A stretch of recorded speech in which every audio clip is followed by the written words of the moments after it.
name is Commissioner Frank Avila, and I'm giving a tour today with the Southeast Environmental Group, and I took them on a tour of the Thornton Reservoir that's being constructed here in Cook County.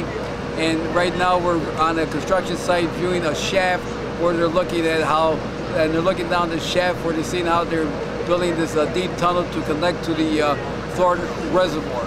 We have 2 buses, approximately 47 people each on each bus, and we're explaining to them how we're building the Thornton Reservoir for the south side of Cook County. The Metropolitan Water Reclamation District has 7 plants. 3 are considered the largest in North America, and 1 is the largest in the world. And we have taken over stormwater management for all of Cook County except the city of Chicago, and that involves 124 communities. So all the rock that comes out of here, goes to that plant that was just pointed out. You can see it in the horizon. The hole itself is going to be 7.9 billion, stores 7.9 billion gallons of water. It goes down approximately 300 feet, 320 feet from ground surface, but it'll have a water depth of about 300 feet. Is it retired from service and support? No, they're finishing the mining this year, so this is an active quarry still. You can see a little bit of the ledge right here that'll come out where that pickup truck is. And then there's a little bit along the west edge down here at the lower level that also has to come out, as well as some of the piles of rock that you see on the ground down there. They dynamite in here? They do not use dynamite anymore, but they do drill and blast. They use, it's sort of like liquid fertilizer, ANFO. Any trucks ever fall down there? So this lobe of the quarry was attached to the rest of the quarry through 3 means. There are 2 tunnels that you can see on the opposite wall. Those tunnels are used to, still used. The lower one is used to haul the rock with their trucks, and the upper one is used to get the drills out onto the top of the rock here to drill the holes that the dynamite or explosives are packed in. The 3rd hole is where you see new concrete. That's what we call a roller compacted concrete dam. It is the highest dam in the state of Illinois, although it has never held water yet. That used to be a route that the contractor would haul the rock and also get their drills up on. They mine this down in 3 levels, each level about 90 to 100 feet. And each of those levels you can see a bench remaining on the tollway wall over there. So when they mined this, they first started with the first 90 feet or so, and they left a bench on the tollway for stability purposes, but on the other walls they mined straight down with vertical wall face. What's groundwater? The groundwater surface surrounding here is higher than the quarry, but here at the quarry, because it's acted as a sink over the last 50 years, the groundwater is very low, and it's probably about minus 350 or about 50 feet below us, below the floor, I should say.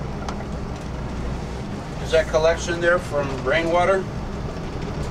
Yeah, the puddles that you see in here are both rainwater and water coming through the walls. Still groundwater coming through the walls. The ground curtain has been completed on the west side, on the north side to your left, and on the east side ahead of us. It has not been completed on the tollway dam yet. All the way up you can see one of the drills drilling a hole over by the tollway.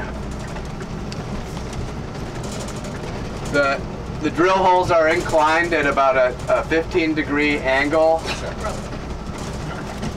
so that they can try and intercept more rock features. So they drill these all in a 15-degree angle all the way around. And then there's actually another row drilled 15 degrees the opposite direction, so it creates sort of a lattice. And the idea is just to try and intersect as many of the cracks in the rock as possible to get the grout into them. 15 degrees in parallel? Yeah, up ahead of us we see the entrance to the deep tunnel. And this Thornton Reservoir, we have 3 contracts going on right now that will turn the hole into a reservoir. The first one is that grout curtain that I talked about that FH Passion is doing. And as part of that contract, they also built that RCC dam, and they'll be filling up those 2 haul tunnels once the mining is complete. So the second 2 tunnels... I'm sorry, what does RCC mean? Roller compacted concrete. Sorry, You said it once. it's an interesting kind of concrete that you don't see around here anymore. They actually dump the concrete right onto the ground, and it's sort of like a jello. It's not a liquid. It's more of a solid, and they start rolling it with pavers right away, and they just smush it down. There's no reinforcement in it. It's almost like dirt, but it's concrete. They just dump it and they start consolidating it. So the other 2 contracts are under Walsh Construction's control, and they are 2 new tunnels. This tunnel that we see here will ultimately connect to the existing deep tunnel, which terminates right outside the quarry here at about 167th and State. So this tunnel will attach to that tunnel. The tunnel is completely excavated except for about a 50-foot block of rock that was left in place, and that will be the last thing blasted out, because once you blast that out, this is live and water can come in. This tunnel is 30 feet in diameter. Around it you can see shotcrete on the rock surface. That just provides a little protection for the workers going in and out, because these walls, you're not allowed to get up close to them. The rock does fall down. You can see a lot of loose rock around the perimeter.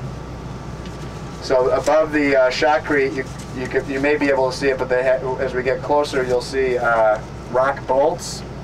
So they drill holes into the wall and stick 10-foot long reinforcing bolts in there and grout them in, and that also helps to keep the rock in place.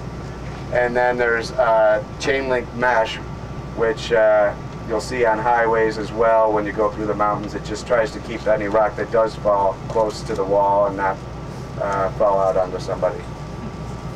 So today they have a concrete pour of the tunnel.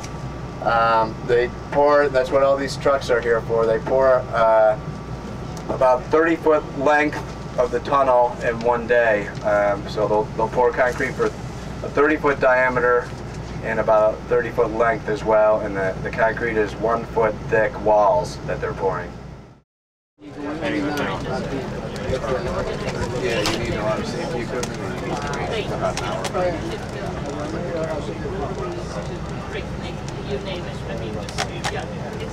Okay, here's the entrance to the tunnel. You can see they placed some of the rebar or reinforcing steel in there.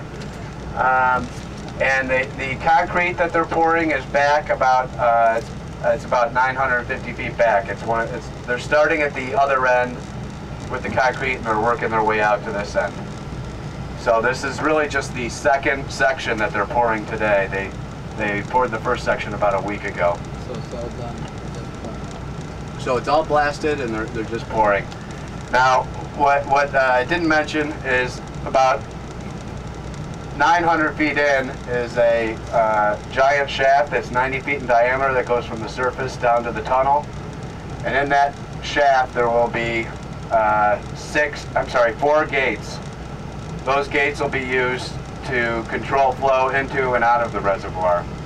So most of the time they'll be left wide open, but for those 100-year storms that do fill this all the way to capacity, we'll close the gate when the water reaches up to elevation -5. And then after the storm, we'll probably close the gates and then pump out the tunnel first, and then open the gates periodically to allow the reservoir water back into the tunnel to be pumped out. So there's no pumps here. All the water flows back to the Calumet plant, which you'll see later. It all flows by gravity back there, where the deep tunnel pumping station lifts it up to be processed. Well, we release around 10 billion gallons, but also don't forget that we discharge that storm water into our Chicago Standard Ship Canal and the Calumet Channel, as I mentioned. And before that rain, it rained on the third. It started on a Thursday. Wednesday we opened up the locks at Lockport to lower the level of the water in the channel, anticipating all that rain coming. And so by that, and I mentioned that the deep tunnel was filled about 39% also at that time. But it got filled up in a couple hours Thursday morning.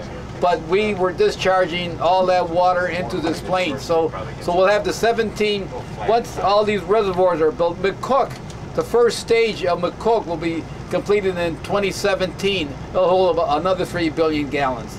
But you know, as I mentioned, we're in charge of stormwater management, so they come to us. The municipalities are in charge of their local sewers, and the people get damaged from their basement, their flooding in their homes. But who's the fourth component of the rain? Huh? The guy upstairs, nature. That's the fourth component. Is the WRD pursuing an ordinance for stormwater where villages would have to limit development? Yes, we're in the process now of reviewing a stormwater ordinance that we're going to have give it to the 124 communities.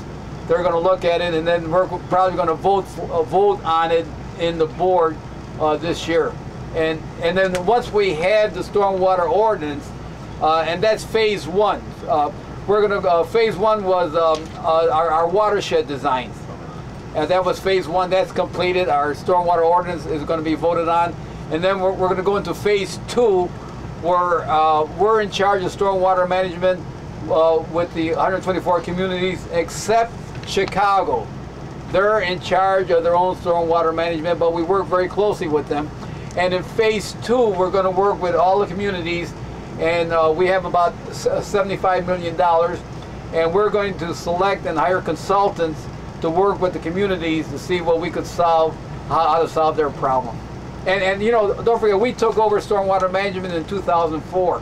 For the last 100 years, no one even thought of what's going to happen with the community downstream. Everyone was concerned about their own community, and don't worry about the one downstream. Now, since we took it over, we're concerned about the whole area on a regional basis. And that's don't forget, we cannot manage that flooding. We could control it. I mean, we cannot stop all that rain coming down and have all the homes being flooded, all the streets being flooded, but we could probably help manage it. Hey, Frank, you said earlier that the deep tunnel addresses. When it rains, when we get this big rain, the soil cannot absorb all of that rain like it used to. Because look at what we have here in the Chicagoland area. Here the rock is almost to the surface, right? Yeah. So when you go, wherever you live here in the Chicagoland area, if you go down a foot, 2 feet, 5 feet, 10 feet, you may hit rock. Because this is the soil, the type of soil we have here, the type of stratum here what we have here in the Chicagoland area. And don't forget, Chicago was built on a marsh. And that's where they built Chicago, on a marsh. And also in the Chicagoland area, we built homes, we built dry concrete driveways, paved parking lots, paved streets. So all that water goes into a controlled system. And that's why we have this type of flooding. So probably in the zoning, maybe we should, one way to solve the problem is maybe we should knock down a home, leave open space, and then another home. And I just heard on the radio where the government is going to buy, and they're going to spend $300 million to buy homes in New Jersey on what happened there in New Jersey. But that's right. Instead of rebuilding where you know it's not sustainable. I mean, it's crazy to have homes along there. As we're pulling out, I'll just tell you a little bit about the mining process. So right now it looks like they've drilled out some holes on the edge of that there, and you see sort of ant hills. That's the dust that comes out after they drill it. They'll put the explosives in there, And at about 1:30 today, they're going to evacuate the quarry. Everybody has to leave, including the contractors. And then they detonate it, and that whole ledge will fall off. And that's about 1 day's worth of rock during the construction season that they sell. So they'll then truck it through the haul tunnel to their plant, where it's dumped in a crusher and it's processed and cleaned. How much of that rock face will they take off? Like 5 feet or 10? Or? Yeah, the rock face itself is about, it's hard to tell from here, but it's about 80 feet wide. And they'll take off about a 40-foot length of that. So about a 40 by 80, and it's about 100 feet deep. Wow.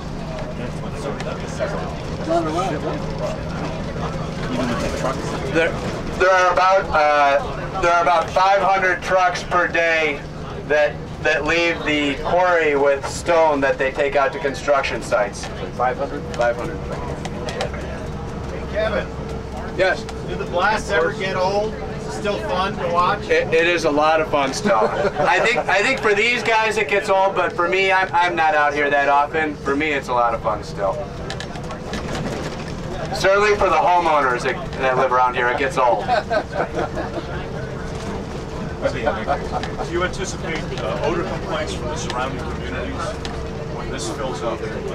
Yes, odor is a big concern that we're looking to address. And one thing I mentioned already is we're going to try and cap the sediment with water so it doesn't get exposed, because we've learned from experience at a small reservoir we have by O'Hare that can be smelly. Another thing we're looking at doing is putting aerators in here, and what it is, it's a really neat system. It's a solar aerator that would float on the surface of the water, and it uses solar power, and it just moves very, very slowly, and it really just kind of stirs up the surface of the water and keeps it circulating so that the oxygen in the atmosphere can get into it and it doesn't get septic. So that's what we're looking at here, and as well at the McCook Reservoir.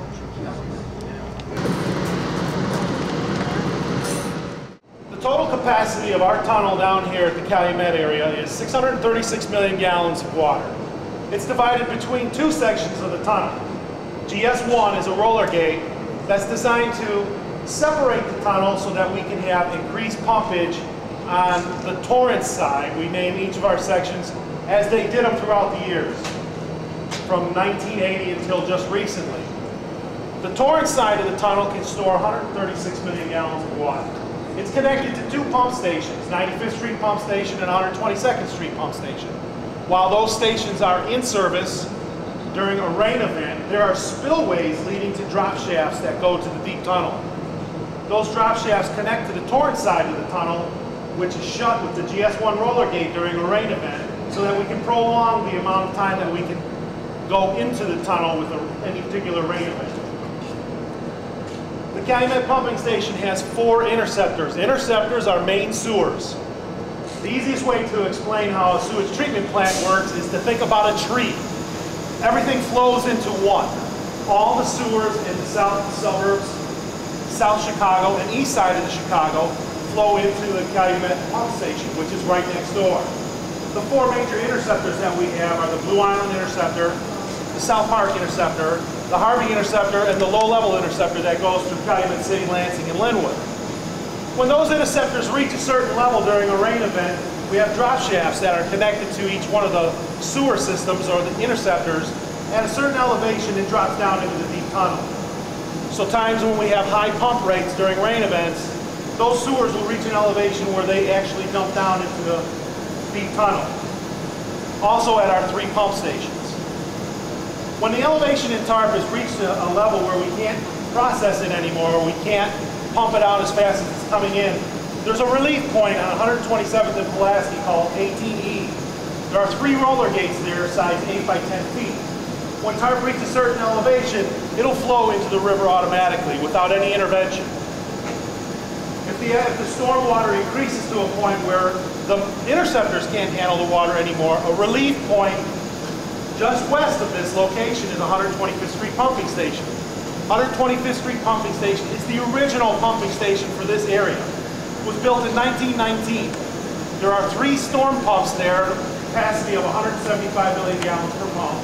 3 dry weather pumps, capacity of 60 million gallons per day per pump, then pumped to a sewer that was dedicated for the original Calumet treatment plant, which was located on this site. In 1923, the sanitary district, at that time it was called the sanitary district, added 95th Street pumping station. Once again, they followed the basic same blueprint of 125th Street. It was designed to handle all the rainwater and flows that were on the east side and south of the city. It has 3 storm pumps with 162 million gallons per pump capacity per day that were used primarily during a rain event. However, what's unique about that pump station is that 1 or 2 storm pumps can actually be transferred to what they call the dry weather side. So if we have particularly high flows, but not enough that we would actually go into the lake with, we would put it around to the dry side and send it to 125th Street. When we have CSOs, unfortunately, at the 95th Street pumping station, it will go to Lake Michigan. Combined sewer overflow. Combined sewer overflows stormwater and sewage. Chicago didn't separate the sewers. So when they were originally built back in the early 1900s, they were designed to handle both flows. So at 95th Street, we can go to the river, or we can go to, which goes to the lake, or we can go to 125th Street. 122nd Street was added in the 1960s. It was designed to service the east side of Chicago. It's also connected to TARP, and it goes over at an elevation of minus 20.5. That station pumps water to 95th Street. It's all one big chain. Everything works together. And during a rain event, we try to balance what we can accept here at the plant and what we can store. Now you folks were at the new reservoir. Right now we have a transitional reservoir that we're using. The transitional reservoir has a capacity of 3.7 billion gallons of water. During this last rain event, April 18th, we accumulated 2.7 billion gallons of water in the Thornton Transitional Reservoir. The Thornton Transitional Reservoir is attached to TARP via two cone valves. It has a drop shaft and it drops into the deep tunnel at an elevation of minus 250. From there we pump it to this station. It's all the way south on Indiana. You guys were just there, so you're pretty familiar with that area. When we put the new reservoir online, the new reservoir will have a capacity of 8.1 billion gallons of water. For that, they've split it up. They've designed the new reservoir to handle 3 billion gallons of water from Thornton Creek. So we'll still have about roughly the same capacity that the transitional reservoir has. However, this station, TARP, the deep tunnel, will be common with the new reservoir. We'll be able to withstand 4.8 billion gallons of water via TARP, deep tunnel, into the reservoir for a combined capacity of 8 billion gallons of water. After the rain event is over with, we'll be able to pump out the reservoir and the deep tunnel together. But to give you a little bit of information about how long it takes us right now to pump out, 2.7 billion gallons of water on the April 18th, 19th rain event took us until just this morning to pump that water down. So it can take roughly 30 days with the pumps that we have available to us right now to pump out 2.7 billion gallons of water, plus the 636 million gallons of water that we had in the tunnel.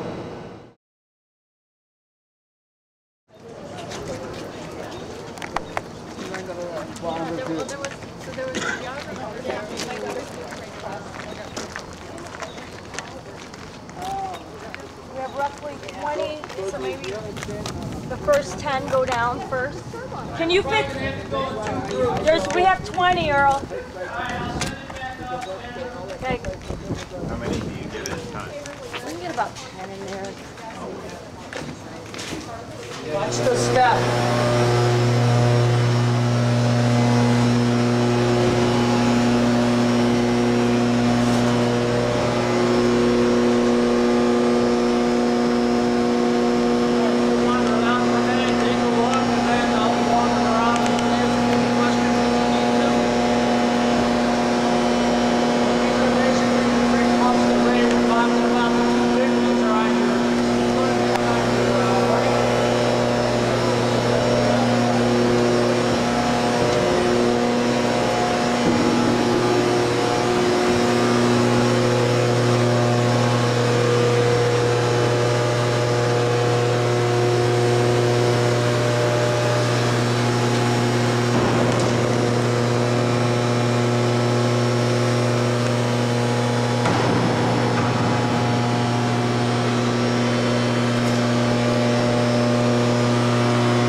about? Right now we're down 300 feet at the Calumet plant in our pumping station, showing where we're connected to the deep tunnel when we pump the water from the deep tunnel into the Calumet pumping station.